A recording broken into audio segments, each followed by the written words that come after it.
Thanks so much for joining me again. Hi, it's Angie B. I want to talk a little bit about some teen relationships and how they can be abusive because I know that it's happening and it's a really big problem. In fact, I just recently learned that there's at least 1.5 million teens who are experiencing abusive relationships, and that's a staggering number, and that's like really scary statistics to brush up on. I had kind of a panic and anxiety attack when I learned that. I just feel so heartbroken to discover this. It's, dating is normal. It's supposed to be normal. It's supposed to be part of a happy development stage with progression for teens becoming adults. But, some of these romantic relationships that they're in, they start to really take an unfortunate turn towards abuse. And, the thing is, the indignity of these manipulative relationships, they turn to violence. And these kids are suffering. It's breaking my heart. These kids are suffering, and they're isolating themselves, and they're not talking about it. They're dealing with it, and it's soul crushing, and in some experiences it's literally a life-threatening experience. Do you know any teens? Are there any teens in your home or environment? Are they experiencing any of these violent relationships? Did you ever notice it before? So, just like adult relationships can get really verbal, really emotional, physical, sexual, and even digitally abusive, these teen relationships are as well. And it's for the teens, you gotta think about it. They've got like 100 times more energy than we do. So you amplify that abuse times 100. And that's kind of what your teenage daughter may be going through. So what I wanted to do is bring a little awareness to the situation, that it's really going on. If you hadn't really thought about it, or hadn't really quite noticed that, your teen kid, or, maybe the neighbor or something, there's a teen around you. It doesn't have to be a girl, it could be a guy, but they could be suffering in silence from some sort of violent abuse that they're experiencing in their romantic relationships. So these people are being bullied on Facebook, on Instagram, and especially in Snapchat, because Snapchat literally, deletes as soon as you send the message. It's sort of each message self-destructs. So there's a lot of violence that happens in Snapchat. So I'm also made aware that it's actually happening in Pinterest too. So you want to find out, first of all, is your teen or the teen that you're concerned about connected to any of these social apps? And maybe you want to talk to them about some of those communities that they're involved in, and feel around for anything that is wrong or feels wrong, and let them know that they can talk to you about it if there's something that's bothering them. Put yourself out there, make yourself available, and reach out to your loved ones, especially these teens. So, this is really serious. It's an extremely serious issue.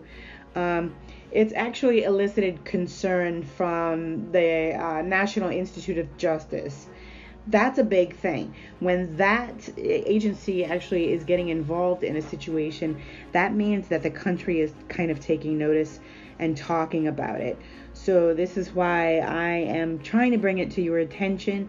It's getting serious, and I think some of the indigos are not really, we're so stuck in our own shit, and we're going through ascension, that I think we're not really noticing that our teenage kids are really being abused in ways that some of us really never experienced it. So we need to pay attention. This is going to be teens from the age of 12 to 18 that are experiencing this. It's typically in romantic relationships, sometimes very consensual sexual relationships.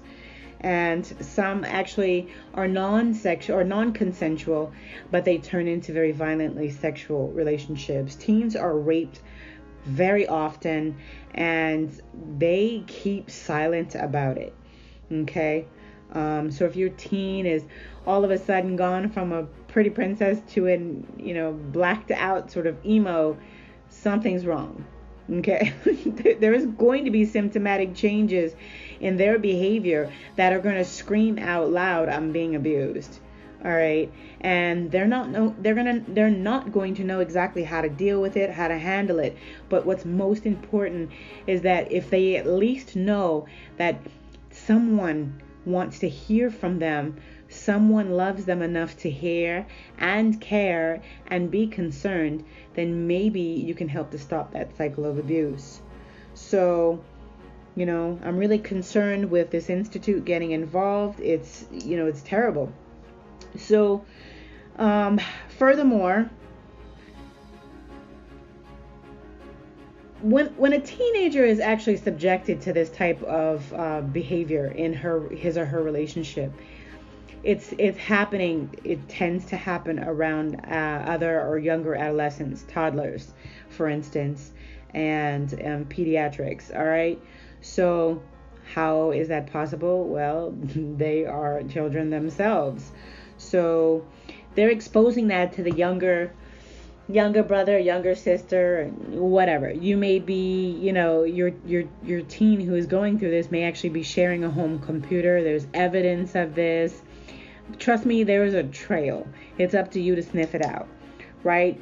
But you need to be there, and you need to address this issue because it's absolutely crucial to their safety. So teach them what to do and what not to do and what's right. You want to open up some sort of dialogue with your teen that you may suspect is being abused or in some sort of abusive romantic relationship. Let them, talk with you about dating parameters, what's okay and what is not okay. You want to discuss consent with them. What does it mean to consent? And explain that they have ownership and agency over their own body, and teach them to be an advocate for what's best for them. You want to help them to understand and be able to recognize what red flags are and how to identify the red flags and what to do with that information when they have actually compiled a list of red flags, right? So you need to talk about that. Talk about inappropriate behaviors. Talk about inappropriateness between partners. Anything significant between them and their partners, and even in their friends and social groups, and some of them are involved in after school activities. They may have associates that they know firsthand are experiencing some sort of abuse because they hear about it, not because they're directly involved in it. And this could be such vital information that they're able to actually save someone else's life, maybe not their own. Maybe there's no need for them to have to save their own, but maybe they can help contribute to saving someone else's life. So you really need to don't be demanding, but demand the time and really have this conversation. Emphasize the power of no.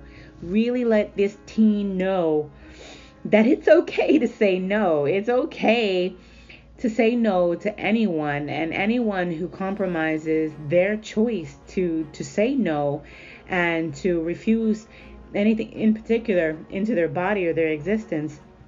They need to be able to be comfortable with that no exclamation and be able to leave it at that and walk away from a situation feeling empowered and not as if they're giving their power away.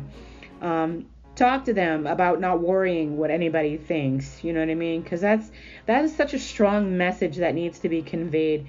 This can help them avoid problematic situations in the future and give them the strength to be able to walk away into something that, it's a lesson, but it could also, have also just ultimately prevented some sort of escalation of what's potentially a violent situation. So They need to learn the power of saying no, and they need to learn to ask others to chime in on their situation.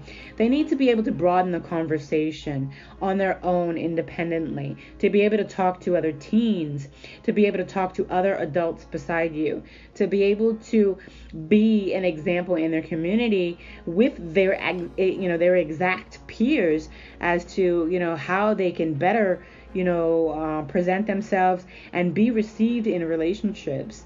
So, this is the advocacy part. They're not just really advocating for their body. They're advocating, they're saying no and they're protecting their body. It starts with a self-advocacy, but it ends up with, what's right advocacy. It ends up with avoiding and preventing abuse in romantic situations. So they need to be able to be open about it, expressive, to be able to share information, and also to be able to receive information as well.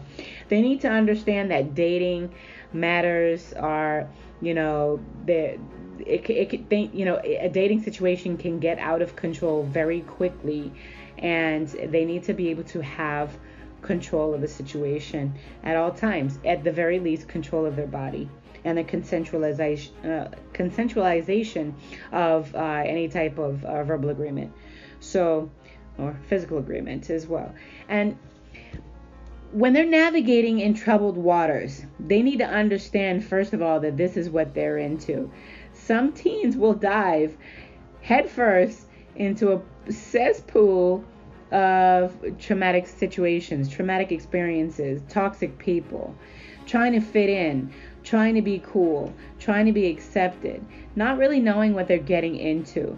So your teen needs to have that open dialogue. They need to understand that the self-advocacy is so important, that it's what's going to keep them out of troubled waters.